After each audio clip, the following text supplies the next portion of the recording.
Iglesia, buenos días. Gracias al Señor que estamos acá reunidos una vez más en el Día del Señor para celebrar a Cristo. Qué bonita adoración, la verdad. Siempre estamos en las manos de nuestro buen pastor. Amén.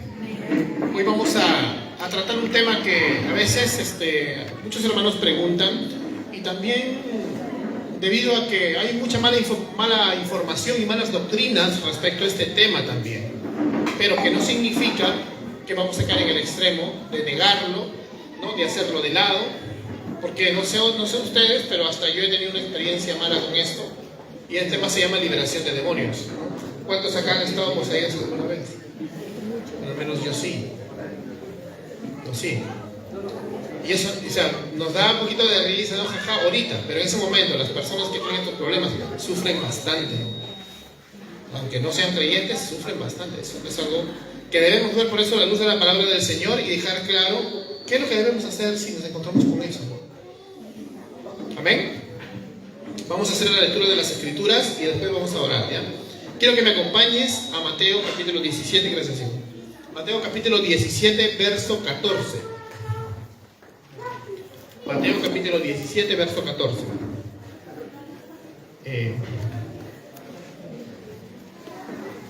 Es una experiencia de nuestro Señor Jesucristo liberando, como dice la Reina Valera, a un joven lunático. Dice así: cuando llegaron al gentío, vino a él un hombre que se arrodilló delante de él diciendo, verso 15, Señor, ten misericordia de mi hijo que es lunático y padece muchísimo, porque muchas veces cae en el fuego y muchas en el agua. Y lo he traído a tus discípulos, pero no le han podido sanar. Respondiendo Jesús dijo, oh generación incrédula y perversa, ¿hasta cuándo he de estar con vosotros? ¿Hasta cuándo os he de soportar? Traédmelo acá. Y reprendió Jesús al demonio, el cual salió del muchacho, y éste quedó sano desde aquella hora. Viniendo entonces los discípulos a Jesús aparte, le dijeron, ¿por qué nosotros no pudimos echarlo fuera, no? Ahí al costadito le llamaron, pastor, ¿qué pasó a nosotros? Y Jesús les dijo, por vuestra poca fe. Por vuestra poca fe. Porque de cierto os digo que si tuvierais fe, como un grano de mostaza, diréis a este monte, pásate de aquí para allá, y se pasará, y nada os será imposible. Pero este género, este demonio, no sale, sino es con oración y ayuno. Amén. Hasta acá la palabra del Señor. Inclina tu rostro, vamos a orar, vamos a clamar a nuestro Dios para que nos dé entendimiento. Padre, gracias Dios mío, gracias porque tú eres un Dios perdonador, un Dios que libera, un Dios que sana, porque tú eres un Dios que salva, Señor. Gracias por tu misericordia con cada uno de mis hermanos, gracias por la misericordia que tienes con cada una de las personas también que nos está visitando el día de hoy. Bendice sus vidas, bendice sus corazones, libéranos, Señor, de las cargas, Señor, que tenemos de toda la semana, sabiendo que en ti, solamente en ti, encontramos reposo, Señor. Que la palabra que el día de hoy vamos a meditar se quede en nuestro corazón para poder vivirla, y no solamente entre por un oído y salga por el otro, Señor. No permitas que seamos solo oidores, sino también hacedores. Gracias, mi Dios. En el nombre de Cristo Jesús, oramos. Amén y amén.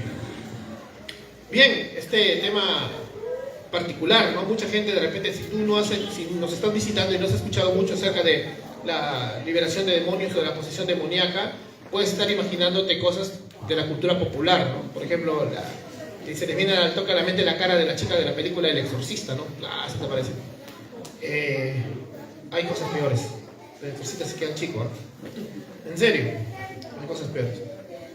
Pero no es tampoco así, ¿no? El contexto acá, hay que ver un poco más o menos el contexto del texto. Las culturas antiguas, incluido el Israel que se había olvidado de Dios, eran culturas animistas. ¿Qué es un animista? Un animista es una persona que al encontrar cosas de la creación y de la vida, no tiene más cosas, como es politeísta, o sea, tiene varios dioses en su mente, en su corazón. No le queda de otra que comenzar a ponerle el nombre de un espíritu superior o un dios, ¿no? ¿Has visto esto? Lo hacen los paganos desde la antigüedad. Por ejemplo, los paganos decían, principios de la filosofía, los por qué. La luna, ¿no? Algunos decían, como bien dice la Biblia, reconocían que había un Dios poderoso, pero no le ponían nombre. Decían, el Dios creador de todo hizo la luna. Por ejemplo, Huiracocha, equivalente a la Adonai, ¿no? Bueno, ahí estaban en algo, pero venían otros y decían, no, el Dios de la luna. O sea, la luna estaba ahí y ahí hay un Dios, el Dios de la luna. Y los peores ya, los más perdidos, ya a las cosas creadas las hacen dioses, dicen la diosa luna. Entonces, estas tres formas de ver las cosas de la vida. Otros eran seres buenos o malos, ¿no? Por ejemplo, el espíritu del río, ¿no? Vamos a hacerle una ofrendita al espíritu del río para poder cruzarlo. Otros no, otros decían el demonio del río, ¿no? O el espíritu del río es malo y por eso se ahoga la gente, ¿no? Y comienzan con esas historias folclóricas. Sorprende mucho por eso que en la actualidad haya muchos hermanos que yo creo que son salvos, hermanos sinceros, pero que no han madurado con las escrituras, no han estudiado las escrituras lo suficiente para entender el concepto de un demonio y comienzan con el demonio de inmoralidad, el espíritu de cobardía, ¿no? El espíritu de rebeldía, como si fuera cada uno un demonio con un rol. No hay mucha diferencia entre los animistas paganos, ¿no? Casi estamos iguales. Ahora, algunos toman esta realidad de los errores de nuestros hermanos, que le ponen demonio de esto, demonio de esto, demonio de esto, para decir, no, ya no estamos en ese tipo de lucha espiritual, pero es mentira. El hecho que haya un mal concepto no significa de que hay una realidad que ellos están observando, sino que mal conceptúan, ¿me entiendes? ¿Me dejo entender? Yo veo una realidad, pero le pongo otro concepto porque no sé, porque no me he preparado con la Biblia, pero de que lo están observando, lo están observando, y de que es cierto. Hay gente que está siendo atacada por estas cosas. Entonces no seamos como los animistas. En los tiempos de Jesús se estaban alejando ellos mismos de Dios, ¿no? Para cuando Jesús vino a la tierra, Dios desechó a Israel. En Apocalipsis capítulo 11, verso 8, ¿cómo le llama? Egipto, Sodoma, la gran ramera, Babilonia. O sea, ya había desechado a Israel. Y parte de ese abandono de Dios a ese pueblo étnico, porque el Israel de Dios jamás lo abandona, acá estamos nosotros, la iglesia. Parte de ese abandono es justamente que el paganismo estaba entrando en su corazón. Ellos odiaban a los paganos, les decían perros, ¿no? Los rechazaban. Pero en el fondo estaban haciendo lo mismo. Por ejemplo, los dioses del pasado, los dioses falsos que atacaron tanto su nación, como Baal, por ejemplo. Baal fue totalmente, supuestamente ya erradicado, ¿no? Ya uno dice, Baal no existe, ¿no? En ese tiempo de Jesús. Pero ¿sabes qué pasaba? Había un demonio que ellos conocían, y que era el más fuerte, supuestamente. ¿Y cómo le llamaron? Baal-Zebú. O sea, rescataron el cadáver de Baal. O sea, volvieron a caer en ese... O sea, no podían con su genio. Tenían que ponerle un nombre de dios pagano a ese demonio. Y así era la gente en el Israel de ese tiempo, ¿no? Se parece mucho a los latinos, ¿no? Los latinos al toque le creamos fantasmas, demonios, hasta la Llorona, el cura sin cabeza, el ahogado, ¿no? Un montón de cosas, ¿te imaginas? Así somos, los latinos y muchos pueblos también. Entonces los demonios en tiempo de Jesús eran reales. O Jesús no liberó a una persona con un patrón de conducta psiquiátrico, que así los hay, ¿eh? Pero Jesús no liberó a una persona con un patrón de conducta psiquiátrico, la Biblia es literal. Dice que era un demonio. Pero ¿quién decía que era Baal? ¿Quién decía libera a los demonios porque está con Baal-Zebú, ¿no? ¿Quién decía? Los fariseos eran. Se supone que eran estudiantes de la Torá, que se conocían al revés y al derecho las escrituras, los profetas, los escritos. Toda la Tanaj, o sea, todo el cuerpo del Antiguo Testamento, se lo conocían. Sin embargo, ya se habían contagiado del espíritu popular y le decían al demonio que Cristo estaba sacando, Baal-Zebú. O sea, ya estaban diciéndole el nombre que usaba el pueblo, ¿no? Porque eso no era academicismo rabínico, era popular. Entonces vemos acá que la iglesia se le fue dado un poder. A la iglesia le fue dado un poder. Escucha bien lo que digo, a la iglesia le fue dado el poder ¿de qué? De sujetar demonios en el nombre de Jesús. Pero ¿cómo se le fue dado ese poder? Entonces sí puedo ir como tal pastor que ir por ahí, comienzo a atar, desatar, reprender, así. Vamos a que dice la Biblia. Mira, Lucas capítulo 10, ¿ya? Acompáñame en tu Biblia, Lucas capítulo 10, en el verso 17. Jesús envió 70 predicadores y los mandó, ¿no? En Marcos capítulo 3 y les dice, algunos, mira, Marcos capítulo 16 habla acerca de que Él nos envía a la iglesia y les dice, y en mi nombre echarán fuera demonios. Hay una rama que se llama cesacionismo, que cree que ya no hay que liberar ni echar demonios. Y dicen, dicen con razón, ¿eh? No te quiero rayar, después me preguntas, pero los manuscritos más antiguos no tienen ese capítulo 16. No sirve que está mal la Biblia, lo editas eso. Pero es así. Entonces ellos se agarran de excusa de eso. Pero yo le digo, en el capítulo 3 dice lo mismo, que el capítulo 3 también vas a decir que es una interpolación, o sea que es un texto que fue agregado. No es el único capítulo donde Dios nos manda a echar demonios. Y es más, Él lo hace. Es más, los discípulos lo hacen.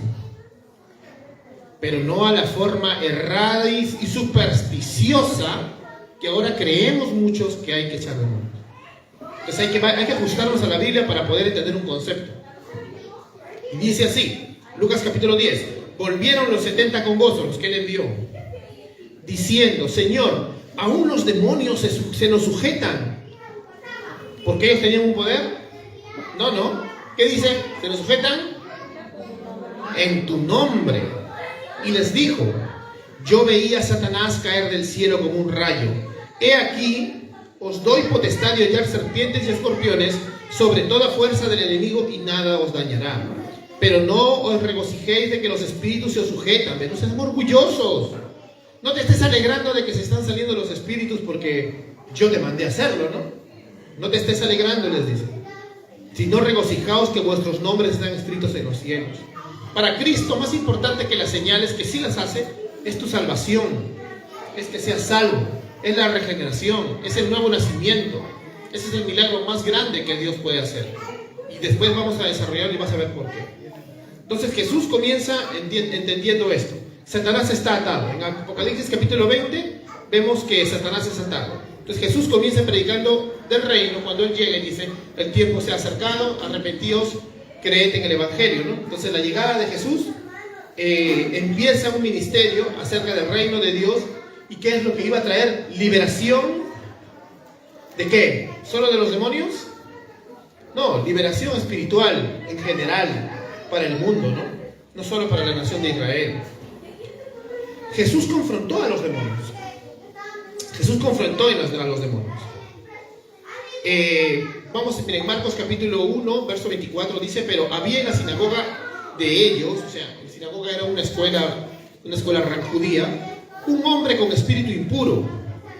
Y le decía en el verso 26, ¿qué tienes con nosotros, Jesús Nazareno? ¿Has venido a destruirnos? Sé quién eres el santo de Dios. Entonces Jesús lo reprendió diciendo, cállate y sal de él. Y el espíritu inmundo, sacudiéndolo con violencia y dando un alarido, salió de él. Y todos se asombraron de tal manera que discutían entre sí diciendo, ¿qué es esto?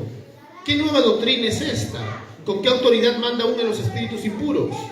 Y muy pronto se difundió su fama por toda la provincia de Galilea. Es decir, Jesús estaba mostrando que el reino de Dios había llegado. El reino de Dios con Cristo Jesús llega. Ya está acá. Ya estamos en el reino. Aunque algunos utilicen mal esta idea del reino ahora, ¿no? Pero el reino es ahora, pero todavía falta la consumación. Es como que estuviera ya, pero todavía no. ¿Entiendes? No sé si me entiendes. Esta teología, ¿sabes cómo se llama en teología? ¿Sabes cómo se llama? Se llama el ya y todavía no. Así se llama. Apréndetelo así. Es como una superposición, ¿ve? Así, ¿ve? Ya está, pero todavía no. Así como si fueran dos dimensiones. Porque falta la consumación con su venida. Pero de que ya está el reino acá, ya está. Es más, cada cristiano es una puerta entre el cielo y la tierra. El reino está en nosotros. El reino es la iglesia. Y todas sus iglesias a nivel mundial. Amén. Amén. El reino está acá. No estés esperando un reino futuro. Ahora está el reino. Entonces, la liberación espiritual de demonios era una de las señales que acompañaba esa llegada del reino. Y que así como es la base del comienzo, va a ser una señal que ha acompañado a la iglesia durante más de 2000 años. Estoy hablando de las verdaderas liberaciones y no de la charlatanería. Por eso, el primer punto que quiero tocar es ¿qué no es una liberación de demonios? ¿Qué no es? Primer lugar, amados hermanos, liberación de demonios no es un circo. Has visto hasta en internet nos hacen burla por eso, ¿no? Los evangélicos. Street Fighter ponen cosas, son unas cosas de locos. ¿No? No es un circo. Si tú ves en la Biblia, hasta incluso el apóstol Pablo, y luego ves la historia de la iglesia de misioneros, los demonios han sido, la liberación de demonios es algo espontáneo que ocurre en cualquier lugar. Tú puedes orar por una persona que está con estas cosas en tu casa, en la calle. En un culto puede ser, pero nadie organiza cultos de liberación. ¿Has visto en la Biblia eso? No. ¿Has visto que en la historia de la iglesia haya eso? No lo vas a encontrar. Culto de liberación. Había antes cultos de oración. Incluso el movimiento pentecostal, con el cual muchas cosas no estamos de acuerdo, pero respetamos. Si tú ves desde 1910 en adelante, ellos tenían unas carpas así. Puedes ver un montón de biografías de hermanos sinceros pentecostales. Y hacían cultos, pero de oración. Y ya había demoniados, había un montón de casos verdaderos de liberación y de sanidad incluso. Pero ellos no decían culto de sanidad, culto de avivamiento. ¿Quién te ha dicho que tú le puedes decir, Dios, hoy te toca, es martes, te toca avivamiento hoy día? ¿No? ¿Tú puedes hacer eso? No puedes, ¿no? O Señor, hoy ya toca liberar, no me hagas roche. Ya. No me hagas quedar mal con los feligreses. No puedes, ¿ves? No puedes. Dios hace espontáneamente, según su soberana voluntad, sus milagros que no han cesado. Pero lo hace Él. A veces utiliza un varón de Dios, pero el varón de Dios es suficientemente humilde como para no llamarse, sí, yo soy el hermano Juanito, yo tengo el don de echar demonios. Hay una diferencia con el movimiento pentecostal bien claro que tenemos nosotros los reformados continuacionistas. Y es que los pentecostales creen que los dones Dios les da intrínsecamente a una persona. Por ejemplo, a este hermano le han dado un don de sanidad, dicen. Y eso no lo ves en la Biblia. No lo ves así. No hay. O sea, le da a la iglesia el don de sanidad. Con oración, ayuno es todo. La sanidad, los milagros, la liberación, todo es con oración y ayuno, como dijo el Señor. Pero nosotros creemos de que el don ha sido dado a la iglesia y que a veces opera a través de un varón o de una dama. Nada más. De forma espontánea y cuando el Señor en su soberana voluntad así lo quiera. No es que una persona puede decir, es la hermanita que siempre libera. De repente Dios la usa, pero si ella fuera bíblica no va a decir, soy la hermana liberadora. No puede. No, el que libera es Cristo. O sea, tú no eres un X-Men que tienes poderes, no lo eres. Sí, hay hermanos que hasta se enojan cuando tú le dices, no, tú no tienes el don, Dios te está usando, no seas como acá los mismos discípulos los usaba, y Cristo que les dijo, no se alegren porque se están saliendo los demonios, no te creas, no seas orgulloso, yo soy el que estoy haciendo las cosas, ¿verdad? Así les dice el Señor, porque a pesar de que no tienen a veces una buena doctrina, Dios sus hermanos, y amén, está bien, pero si nosotros estudiamos las Escrituras, vemos un patrón. Otra cosa es que justamente lo que hablamos, no está basada en nuestras fuerzas. Tú no puedes comenzar a gritarle a un demonio, ¡te reprendo! Así, ¿no? Sí, ahorita me pongo a Bruno ahí. ¿No? Tú no puedes hacer eso, porque gritar puede cualquiera, a veces yo te me pongo a gritar. ¿Y tú crees que al demonio le va a asustar tu grito? Se reirá. Dirá el demonio, ¿no? O sea, tu grito no le va a hacer nada. Lo que tienes que hacer es oración y ayuno. Oración y ayuno. Que el Señor... Léete los salmos imprecatorios. ¿Has leído los salmos imprecatorios? Así echaba la iglesia primitiva a los demonios, aprendiendo a orar según los salmos imprecatorios. Que un cantante famoso dijo hace 1 año, 2 años, la ridiculez de que esos salmos no deberían estar en la Biblia porque son muy agresivos. Ya cristalito se volvió a predicar este cantante.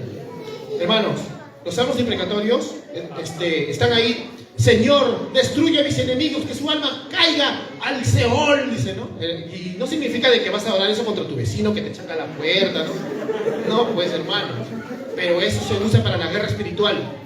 Así lo usaban los antiguos cristianos. Hazlo así, aprende conforme los salmos imprecatorios, porque los enemigos de Dios son potestades son demonios, está en Efesios, o sea, son demonios. Cuando quieras pelear con ese tipo de enemigos, tienes que ponerte de rodillas. No estar vociferando. 2, no es que yo te reprendo. El Señor reprenda a sus enemigos.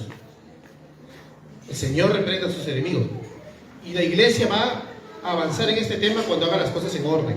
Entonces no existe nadie que tenga el don de liberación, sino que la iglesia tiene los dones. ¿Amén? A la iglesia se le han dado, al conjunto, toda la comunidad del pacto. Esa somos la iglesia. ¿Cuál era el problema con los discípulos acá entonces? Los discípulos estaban al lado de Jesús y ya estaban echando demonios ya. Pero ¿qué pasó? Por eso repito, él les dice: no te alegres porque se están sujetando. O sea, ¿en qué momento pasaron de la humildad a creer que ellos eran los que operaban estas cosas? O sea, ¿en qué momento pasaron de creer que Dios opera a través de mí a yo opero? O yo tengo el don. Ahí está, ¿ves? ¿En qué momento? En el momento en que dejaron de orar y ayunar, pues.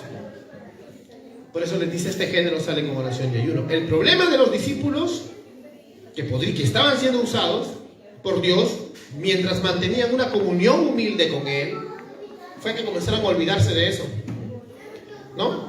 Porque alguno puede decir: bueno, Dios ya no me usa porque he estado cayendo de mi vida espiritual, ¿no? Pero estos discípulos estaban bien activos, pero al mismo tiempo ya no estaban orando. Y eso lamentablemente fue un patrón que siguió, ¿eh? Aunque Jesús los reprendió, siguió. Si recordamos en el monte de Getsemaní, cuando Jesús les dijo: vamos a orar, ¿no? Y Él oró sangre. ¿Qué hicieron los discípulos? ¿Se acuerdan? Se durmieron, ¿ves? O sea, ese patrón lamentablemente, hasta ese momento al menos, porque en Pentecostés despertaron todos, se siguió. Ese patrón no se detuvo. Estaban siempre pensando en quién iba a ser el mejor, en quién era el segundo al mando. Cuando tú te vayas, Señor, yo estaré a tu derecha, yo estaré a tu izquierda. Siempre estaban pensando en su carne. Así somos los cristianos a veces, ¿no? Podemos estar profesando la fe y hace rato que nos hemos alejado de una vida de oración y ayuno verdadera. Podemos estar muy activos y hace rato que nos hemos estado alejando de oración y ayuno verdadero. Podemos estar, nos hemos leído 50 teologías sistemáticas y hace rato que nos hemos alejado de una vida de oración y ayuno verdadero. O sea, no de esos que vamos a quedar en un ayuno, ya pero ¿cómo? No, uno de esos que te nace del corazón porque tengo hambre y sed de Dios, y que debería ser una vida continua, ¿no? Entonces, ese era el problema de los discípulos. Te voy a contar una historia que está en YouTube, que puedes ver, del pastor John Piper. El pastor John Piper es un pastor bautista, es reformado de Estados Unidos. El pastor John Piper contó una experiencia de una liberación. A él lo llamaron para liberar a una chica. Jóvenes de su iglesia, dice que estaban en una casa reunidos en jóvenes, y a la muchacha comenzó a tener ataques. Cuando se dieron cuenta que no eran solo ataques de alguna cosa patológica, la chica comenzó a tener otras voces, ¿no? Lo llamaron al pastor Piper, y lo que él hizo fue ir a orar por ella. Oraron, cantaron canciones, se quedaron horas haciéndolo, orando, hasta que la chica se durmió. Pensaron que se murió, se puso tiesa, pero de ahí se despertó y ya no estaba el demonio, ¿no? Y eso Piper lo ha contado en una entrevista porque le hicieron una pregunta acerca de sus experiencias con estas cosas. No vas a encontrar que el pastor Piper lo haya dicho en un púlpito, ¿no? Lo haya dicho, ¿no? Hermanos, hemos liberado. No, porque eso no es el mensaje del Evangelio. Ahorita lo estudiamos para aprender, pero no es algo que debe ser el centro del culto. Entonces, ¿qué pasó acá? Simple, el pastor simplemente se reunió con los jóvenes como iglesia, como representantes de la iglesia, comenzaron a orar y a clamar a Dios. Tuvieron fe, creyeron que Dios es poderoso para poder rescatar a esta muchacha. Está sufriendo, esta muchacha que está ahí sufriendo, y que más bien había evidenciado que no era creyente, porque un creyente no puede ser poseído. Tú tienes el Espíritu Santo, dice Efesios 1, está sellado para salvación. Un cristiano no puede ser tomado, ¿eh? Las experiencias que hemos tenido era porque no nacíamos de nuevo, pero ahí Dios nos salvó. Amén. Ahora, ¿qué tenían ellos? Pues la fe como un grano de mostaza, dice el Señor, ¿no? Si tuvieras fe como un grano de mostaza, Se hará lo que el Señor quiera, porque cuando Él dice que diréis a este monte y se moverá, no significa de que tú te conviertes en un telequinético que mueve, no, significa que se va a hacer su voluntad. El Señor a veces usa lenguaje figurado. La mostaza es un granito pequeñito, pero aunque es chiquitito, cuando crece se va a volver un árbol gigantesco, y donde incluso los pájaros van a poder hacer sus nidos ahí. Entonces, digamos que aunque al principio tú tengas una fe chiquitita, en la fe del grano de mostaza no se va a quedar chiquitita. Si tú trabajas en eso, confiando en Dios, va a crecer. Es una fe que va a crecer, ¿entiendes? Una fe que no se va a quedar de ese tamaño. Una fe que realmente va a creer lo que dice la palabra de Dios.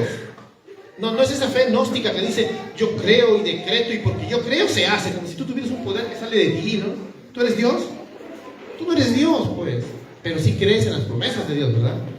Le vas a creer a ese Dios poderoso que es el que hace. A Él le vas a creer, según sus promesas, no las que te inventas. Y esa es la fe, ¿no? Entonces la consecuencia, ¿qué es? Un crecimiento en la voluntad de Dios en tu vida. Amén. Mantén, hermano, ese contacto ininterrumpido y vital con Dios. Manténlo. Lucha por mantenerlo todos los días. Esto no es fácil, hermanos, pero qué bendición es cuando tú te das cuenta que realmente el Señor está obrando y está usándote. Después de esta etapa que podemos tener como los apóstoles, de no estar en oración y ayuno, pues es hora de ponerlo a práctica, ¿no? Ellos le decían, por ejemplo, ¿no? Hay un paralelismo acá en Marcos, capítulo 9, verso 28, del mismo texto que leímos, y le preguntan a solas, acá dice, ¿por qué nosotros no pudimos expulsarlo? Y él les dice lo mismo, ¿no? Porque no están orando. Por si acaso, porque el ayuno no es una cosa separada de la oración, ¿no? El ayuno no es que voy a ayunar como el siervo tal 40 días, no sirve de nada eso. El ayuno es abstenernos de alimento sólido para tener hambre y sed de Dios. Si tú ayunas y te pones a ver la Champions, estás haciendo dieta, ¿no? Si tú ayunas y te pones a ver Magali, estás haciendo dieta. En serio, no sirve de nada, pues, hermanitos. Tienes que enfocarte en tener hambre y sed de Dios. Cuando más sientas ansiedad, ahí. Incluso puedes hacer, como decía, me acuerdo el hermano Junior, él le decía ayuno de algunas cosas, ¿no? Tú sabes que hay cosas que te quitan tiempo en la vida. De repente la comida no, pero ¿cuántas horas andas en redes sociales? ¿En cuántas horas ves televisión, no? Haz un ayuno de televisión, pues. Antes, hace años, eso se le llamaba cuaresma. No la cuaresma católica. La cuaresma es una etapa donde te restringes de ciertas cosas que tú haces para dedicarle todo ese tiempo a Dios. Ya no vayas a jugar pichanga, pues. Por ejemplo, ¿no? Si tú eres deportista, no es malo, no es pecado, no juego pichanga. Pero todas las semanas yo voy a jugar pichanga, ponte a las 7 de la noche, de 7 a 9 todos los viernes. Bueno, por un mes, le digo a mis brothers, no voy a estar porque quiero orar de 7 a 9, 2 horas así. Nadie me vea, yo solito, yo con Dios, buscar al Señor. Quiero una relación más fuerte con Dios, ¿no? La pichanga no es mala, ¿ves? No es mala. Pero tú quieres tener un tiempo con Dios. Me abstengo de ciertas cosas buenas para tener hambre y sed de Dios. El ayuno es el mismo principio. Entonces, una pregunta que puse acá es: ¿por qué la iglesia no ha entendido entonces el ministerio de liberación espiritual? Es por dos cosas. Y la razón es por esos extremos. Primer extremo es el ultraconservadurismo de las formas y el cesacionismo. ¿Qué es esto? Son hermanos que quieren que todo sea como en 1955 y no quieren que nada malogre la solemnidad del culto, pero de ahí lo han traspasado a la solemnidad de la casa, la solemnidad del parque, la solemnidad según ellos. De todas formas, entonces también el cesacionismo hace que ellos crean de que ya no hay dones, y eso es un extremo, porque yo conozco hermanos que son cesacionistas, o sea, sí creen que los dones no están operativos, pero las posesiones no han cesado. Una cosa es que hayan cesado según ellos, el don de sanidad y todo eso, y otra cosa es que las posesiones hayan cesado, ¿no? O que tú no tengas que orar para que el demonio salga de esa persona. Es muy diferente, ¿ves? Entonces, ese es un extremo. Y ahora, ¿cuál es el otro extremo? El extremo que cree que para echar demonios la iglesia tiene que operar con algún siervo que, como les dije hace rato, que tiene ese don de liberación, ¿no? Que generalmente lo tiene una rama del movimiento carismático extremo, ¿no? Ese extremo niega que el don de la iglesia de echar demonios sea operado actualmente, ¿no? Sino que lo tiene no la iglesia, sino una persona en particular. Entonces, en este caso van a decir, porque el hermano Bruno es el que echa los demonios, ¿no? El hermano Aldo es el que hace las sanidades. Entonces, cuando pasa algo, te das cuenta y dices, ay, quiere verlo el hermano Bruno. O sea, ¿no? En lugar de decir, vamos a orar todo, ¿no? O sea, porque piensan que él es un mago, así Simón el mago es. Pero no es así, pues.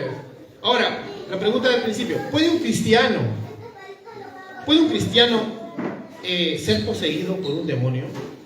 No, amados, es evidente que la escritura es clara, no puede ser poseído por un demonio. Tú tienes el Espíritu Santo. Ahora, hay que dejar unas cosas en claro. En la Biblia tú vas a ver ejemplos donde los demonios tientan a los creyentes o incluso pueden ponerte pensamientos pecaminosos. Por ejemplo, la teoría del demonio que molestaba a Saúl, ¿no? Saúl no estaba endemoniado, ¿eh? Lo molestaba nomás. Lo tenía irritado al hombre, lo tenía irritado. Sabemos también, como es en el caso de Job, que era creyente, nacido de nuevo, un siervo moral, y los demonios le crearon enfermedades. ¿Te das cuenta? Los demonios le crearon enfermedades. Hay que darnos cuenta también de eso. También, por ejemplo, había una mujer que era creyente en Lucas capítulo 13, verso 11, que no dice que era una endemoniada en el sentido de que estaba como otras endemoniados en los evangelios, dice, una mujer que durante 18 años había tenido una enfermedad causada por un espíritu y estaba encorvada y de ninguna manera se podía enderezar, ¿no? Esta mujer era una hija de Abraham, a la que Satanás tenía atada durante largos años, dice.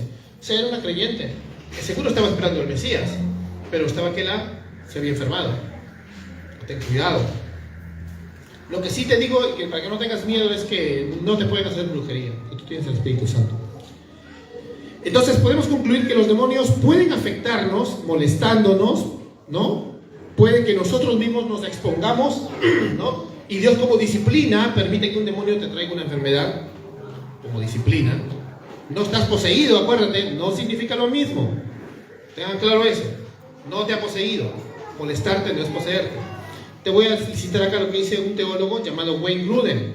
Wayne Grudem tiene una teología sistemática, un libro así de gordo, bien bonito, que es la primera que leí cuando me convertí a la doctrina de la gracia. Dice, si con poseído por un demonio se quiere decir que la voluntad de la persona está completamente dominada por un demonio, al punto que la persona no tiene poder para escoger el bien y obedecer a Dios, la respuesta sería con certeza que no. Porque la Biblia garantiza que el pecado no tendrá dominio sobre nosotros, puesto que hemos sido resucitados con Cristo. No te va a poseer, ni puede tomar sobre ti. Ahora, para terminar, ¿qué tan práctico o importante es esta doctrina de la liberación de demonios de la gente?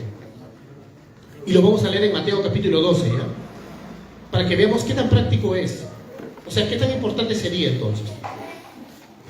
Mateo capítulo 12, verso 43. Cuando el espíritu inmundo sale del hombre, anda por lugares secos, buscando reposo y no lo halla. Entonces dice, volveré a mi casa de donde salí.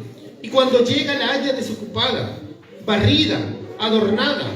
Entonces va y toma consigo otros 7 espíritus peores que él, y entrados moran allí, y el postre estado de aquel hombre viene a ser peor que el primero.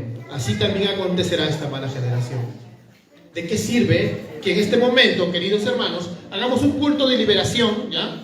Mira, solo de liberación. Y se liberan 7 personas. Estaban acá bailando lambada. Pero ¿de qué sirve? Mira, si no se arrepienten, si no creen en el Evangelio, si no nacen de nuevo. ¿Qué pasa si no nacen de nuevo? A ver, ¿qué dice la Biblia acá? Vienen 7 más. O sea, el estado de esta persona va a ser peor. Los demonios van a encontrar la casa ordenada, dice, ¿no? Porque sus pensamientos se han ordenado. Pero ¿qué dice? Vacía. No ha sido sellado por el Espíritu Santo. Estas personas no han nacido de nuevo. Los estamos arruinando solo para que nos toquen palmas porque somos grandes liberadores. Entonces, ¿qué práctico es? ¿Qué es lo que Dios quisiera de nosotros entonces? ¿Qué es lo más importante en una campaña evangelística? El Evangelio, queridos hermanos. Lo más importante es el Evangelio y que la gente sea salva. Las campañas deben ser evangelísticas, Miki, y no de liberación. Hermanos, si una persona nace de nuevo, no va a ser poseída nunca más. Y nunca más va a sufrir. Si una persona nace de nuevo, nunca más va a ser poseída. Te puede molestar. De repente tú has tenido una experiencia como yo. Cuando yo no era creyente, ya otro día les cuento, porque no me gusta contar cosas en el púlpito porque eso no es del Evangelio, pero yo tuve una experiencia horrible. Pero nunca más me pudieron tocar esas cosas. Puede molestar, puede fastidiar, pero nunca más. Hasta Dios te puede levantar y te puede usar como misionero, pastor. ¿Amén? Si no, ¿qué hago acá yo? Si una persona es salva, nunca más va a ser dañada. ¿Amén? Si una persona es liberada y no es salva, le estamos haciendo un daño. ¿No? Dios ha determinado cuándo y cómo y dónde hace sus milagros, queridos hermanos. Usando o no un instrumento, Él va a dar sus dones a la iglesia. Él quiere hacer nacer de nuevo a las personas y no solo liberarlas un ratito. Amén. Aprendamos eso. Dios quiere liberarte también, no solo de los demonios. Ponte de pie, por favor, para contarte de qué quiere liberarte el Señor. Él quiere liberarte de tu tristeza, de tu búsqueda de felicidad falsa, porque a veces buscas felicidad y lo que te destruye. Dios quiere liberarte de tu soledad, porque aunque tengas 1.000.000 de amigos, este mundo no te acompaña. Uno puede tener muchos amigos, ¿no? Cuando yo no era cristiano, yo era muy popular, tenía muchos amigos, pero siempre me sentía solo también. Era como una cosa contradictoria, ¿no? Pero es así, pues. Y Dios quiere liberarte de eso. Si tú te arrepientes y sigues a tu Creador y eres consciente que has roto la ley de Dios, Él te va a salvar. Toma hoy día la mejor decisión de tu vida. Arrepiéntete y cree en el Evangelio, en ese Dios que te va a liberar y que te va a llevar hacia Él. Amén. Quiero que me acompañes también a 1 Corintios capítulo 11, hermano.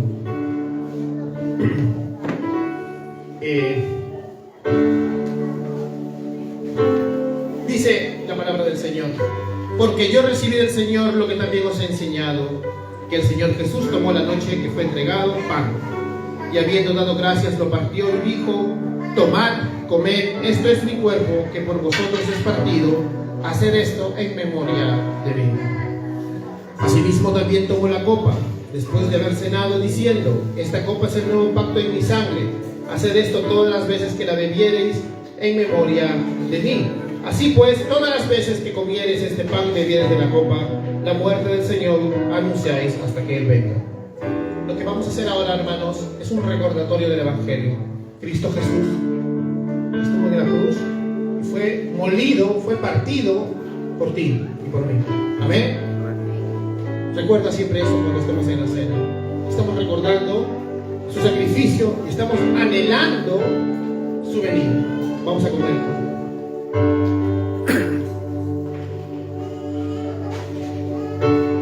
Así mismo tomó la copa, dice.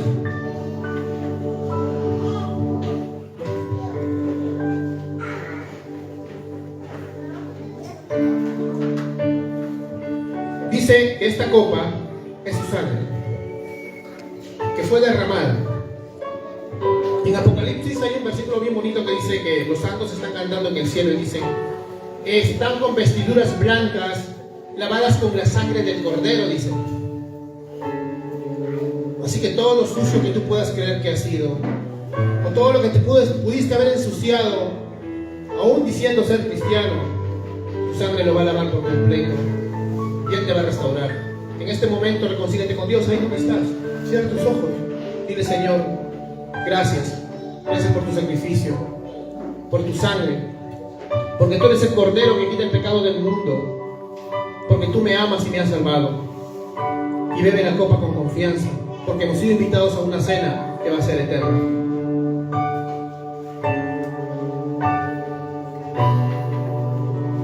a terminar en oración, hermanos.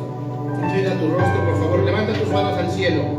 Recuerda, manos al cielo. Arriba los corazones. Arriba tu corazón. Hasta el trono del Señor.